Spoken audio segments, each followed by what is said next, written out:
Ya, dysmenorrhea atau nyeri haid biasanya sering dialami oleh wanita-wanita pada usia reproduksi, di mana angka kejadiannya sekitar 30-50% pada wanita usia reproduksi, di mana 10-30%-nya ini biasanya mengalami gejala yang sampai mengganggu aktivitas sehari-hari. Dysmenorrhea atau nyeri haid ini biasanya ditandai oleh adanya kram pada perut bawah yang biasanya terjadi sebelum atau pada saat awal-awal haid. Hal ini bisa bersifat ringan, bisa sampai berat hingga mengganggu aktivitas sehari-hari. Dysmenorrhea ini biasanya ada dua jenis, yaitu primer dan sekunder.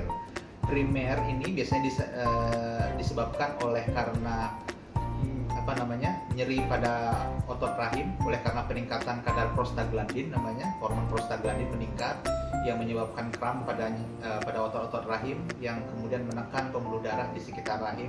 Nah, inilah yang menyebabkan terjadinya nyeri pada saat haid. Nah, ini biasanya banyak terjadi pada wanita-wanita yang berat badannya terlalu rendah atau yang terlalu berat atau overweight atau underweight. Nah, yang kedua ada dysmenorrhea sekunder yang biasanya disebabkan oleh adanya kelainan organik pada rahim, bisa karena adanya endometriosis adanya miom atau adenomyosis atau yang lain-lainnya. Seperti itu.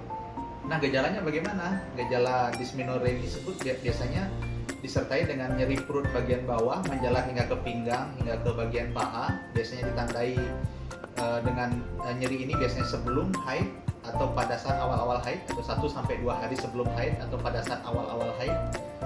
Intensitasnya bisa sangat intens sekali sehingga mengganggu aktivitas dan disertai dengan biasanya perut kembung, diare, mual muntah sampai adanya sakit kepala.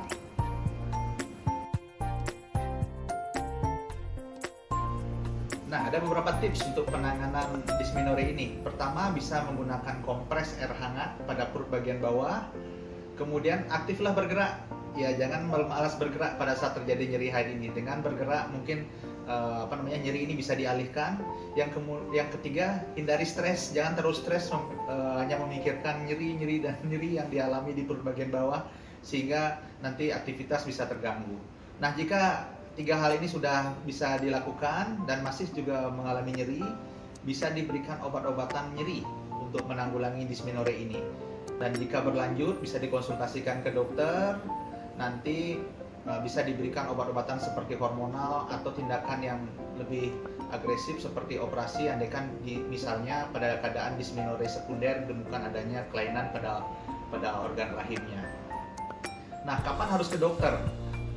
Ke dokter jika rasa nyeri tersebut sudah sangat berat sampai mengganggu aktivitas. Dan yang kedua, nyeri ini berlanjut hingga setelah haid.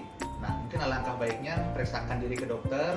Nanti di dokter bisa lakukan tindakan misalnya USG, atau jika memerlukan pemeriksaan lebih advance bisa dilakukan CT scan atau MRI jika dicurigai ada suatu kelainan di organ reproduksinya. Atau misalnya pada ibu-ibu yang sudah menikah, usia reproduksi yang sudah menikah dan belum punya keturunan, bisa dilanjutkan dengan pemeriksaan laparoskopi atau dan yang lainnya. Demikian mungkin penjelasan saya tentang dysmenorrhea atau nyeri pada saat haid. Semoga bermanfaat. Terima kasih.